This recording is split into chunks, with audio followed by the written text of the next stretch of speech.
Welcome to the 12th Digital Pathways Seminar. This digital literacy series for small business owners is made possible by the Metropolitan Partnership Development Fund, an initiative from the Department of Jobs, Precincts and Regions. It is a collaboration between Bayside, Boroondara, Glen Eira and Stonnington City Councils. This week is the last seminar in our series and it is the course in review.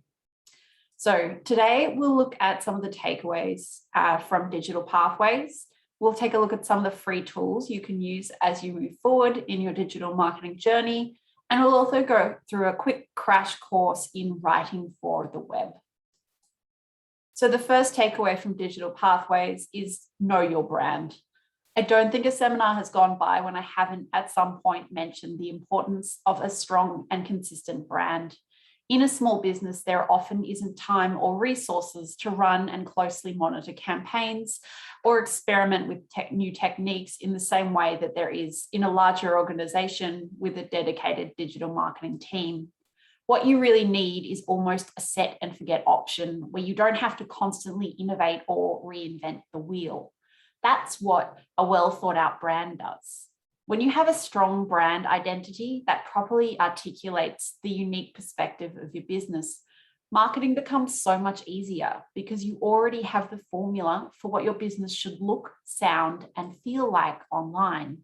So if you haven't yet, take the time to create a branding document that includes your brand mission statement, your values, your unique selling points, the tone of your brand, and the colors and the fonts that are connected with it, and the kind of imagery that surrounds it.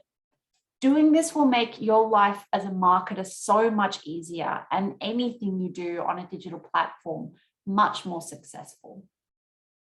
The second takeaway from this series is to know your audience.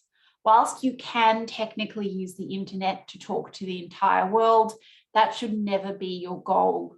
Effective digital marketing is all about identifying your niche and connecting with them. Don't be tempted to shoot for broad marketing appeal. This is basically an expensive ego trip doomed to fail. Instead, do the nitty-gritty work. Really sit down and dig into who your target audience is. Become a kind of psychological investigator. Go beyond the demographics and delve down into what drives your audience, what distresses them, what delights them, what amuses them, what frightens them. The more intimately you can understand your audience, the more effectively you can speak to them. The third takeaway is to get the basics right first. So ask yourself, are your hours and contact details up to date on your Google business listing? Is your business name consistent across every digital platform that you are on? What does your website name and description look like on Google results? Do all the links and buttons on your website work? Is your brand mission statement at the top of your homepage? Is it obvious to users where to go on your website and how to contact you? Is there a consistent call to action across your website? Is the spelling and grammar consistent and correct across your website? Are all the images clear and properly formatted? Is it clearly explained to the user what will happen if they book an appointment or subscribe to your email list or click a button?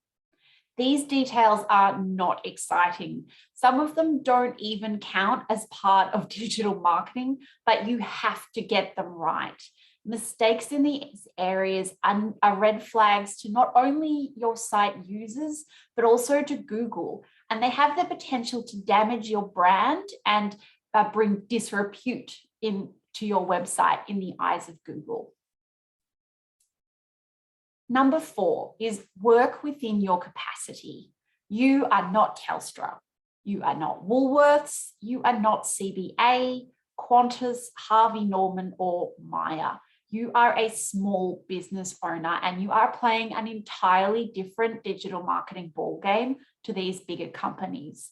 You do not have the capacity to be across every new digital marketing innovation. You probably won't rank at the top of Google when someone searches something as broad as best place in Melbourne to buy a Christmas present. And you probably aren't going to have an active presence across every social media network or platform, and you don't need to. Play to your strengths. You have the capacity to really get to know and connect with your clients, to establish a relationship with them that could last for years. You can tailor your services to the needs of your audience niche and get to know them so well that you can come up with an entirely unique ways of enriching their lives or helping them resolve their problems. These are the strengths of a small business, both online and off. You can't be everywhere or please everyone.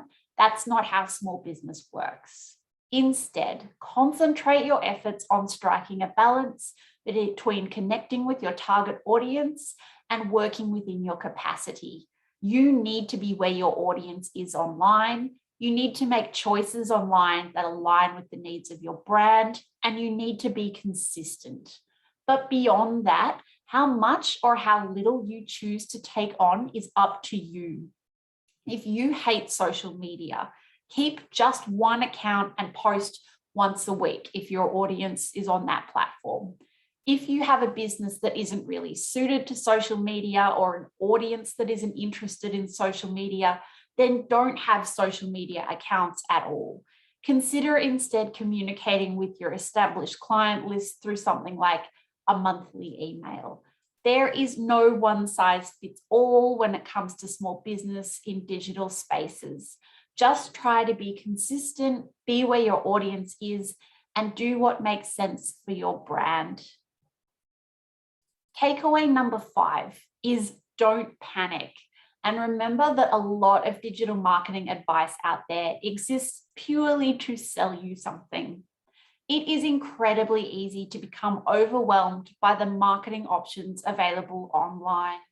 If you come away from this course and decide you want to dive deeper into the world of digital marketing, you'll quickly come across a lot of content telling you that you must do something, that you must post 5 times a week on Facebook and include at least one video. Or across Instagram, you need a mixture of reels, live Instagram posts, and stories. Now, a lot of the time, if you look at who is publishing this content, it's a business trying to sell you a tool or a service. Don't panic and don't buy into these insistent brands or all of the hype surrounding a new product or an innovation. Instead, take the skeptic's approach to any piece of digital marketing advice. First, think about it from your audience perspective. Is this something that your audience would want or expect on top of what you already provide? Does it assist them in their lives, in their experience with your brand in some way? Next, think about it from a brand perspective. Is this something that aligns with who you are as a brand? Does moving on to a different social network, if you're a certain kind of brand, align with who you are, what you offer, and the values that you hold? Think really critically about that and how you behave online as well. Again, next, think about it from a business perspective. Is it something that your business needs to achieve its digital marketing goals? And do you have the time and the resources for it? And finally, the best insights you can get a lot of the time into what your business needs come not from digital marketing experts or from data, but from your audience and your employees. So if you've asked all of the above questions and you're still not sure, just ask someone that's affiliated with your business. Ask your customers, ask your employees. There's a very good chance that they are the people that have the answer for you.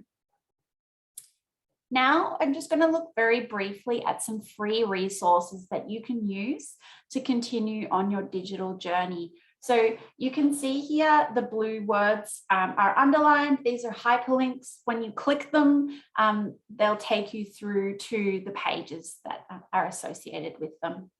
So first of all is Canva. This is a free online graphic design tool. It's very easy and user-friendly. It's a fantastic option if you are planning to run your own social media campaigns, and also for email marketing, it's fantastic for that. Grammarly is an integrated spelling and grammar support service. Basically, it's a plugin that you put on your web browser, and it corrects everything you write. It looks over it for spelling, syntax, and grammar. It's more sophisticated than something like a spell checker. It's quite a useful tool if you are working quickly and you don't have time to pass content onto an editor. Unsplash is a free site that you don't need to sign up to, that offers royalty-free images. That is, images that you can download, you can use without accreditation wherever you like and however you like. It's a twist on your traditional stock image site. It tends to offer some fresh takes on stock imagery from photographers around the world. Councils are a fantastic resource when it comes to digital marketing support as well. As an example, Glen Eira has a free digital masterclass series that's available on YouTube currently. It runs through a range of introductory topics, everything from how to optimize your Google business listing to how SEO works, how you can brief a digital marketing agency if you want to work with them, or how to use social media as a selling platform if you're interested in e-commerce. Google Trends is a great tool. If you want insights into search trends, you can drill down, you can look at it globally, you can look at it locally.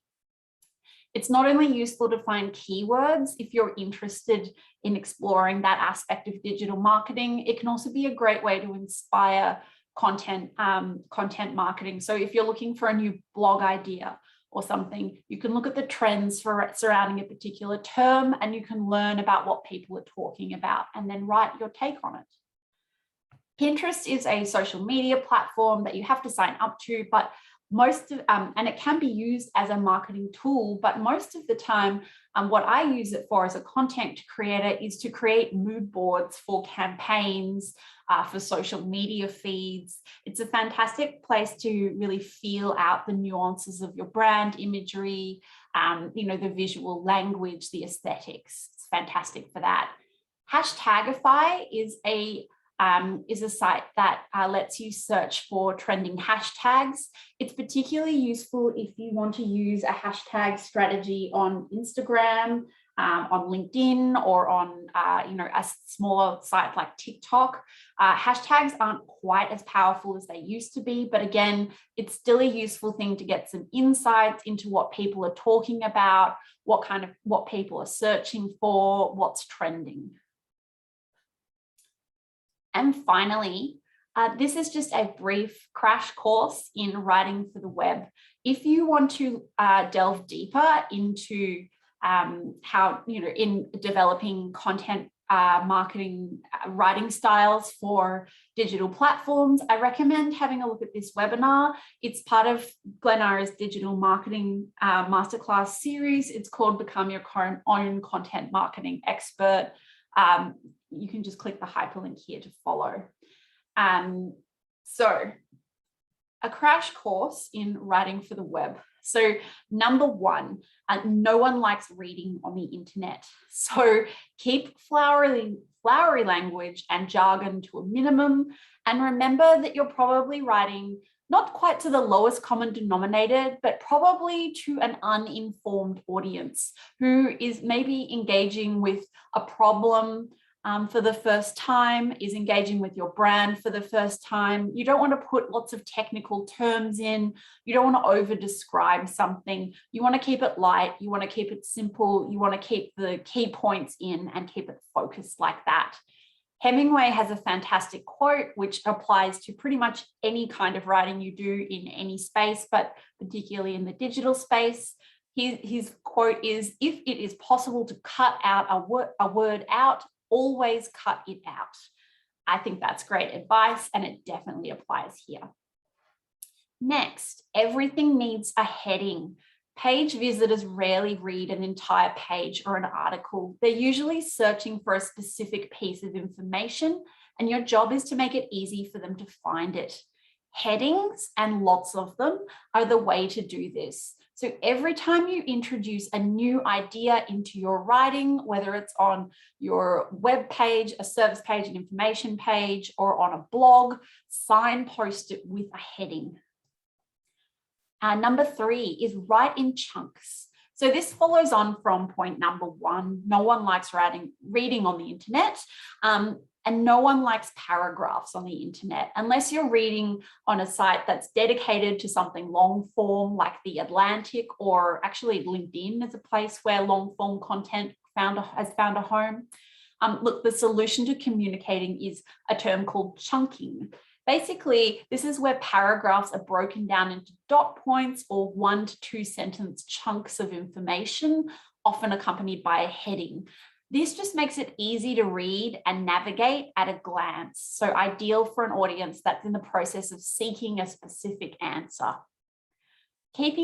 Number 4, keep audience and purpose in the front of your mind when you are writing. So keep who you are writing for and why you are writing it right at the top of your head, and decide on that before you begin writing anything.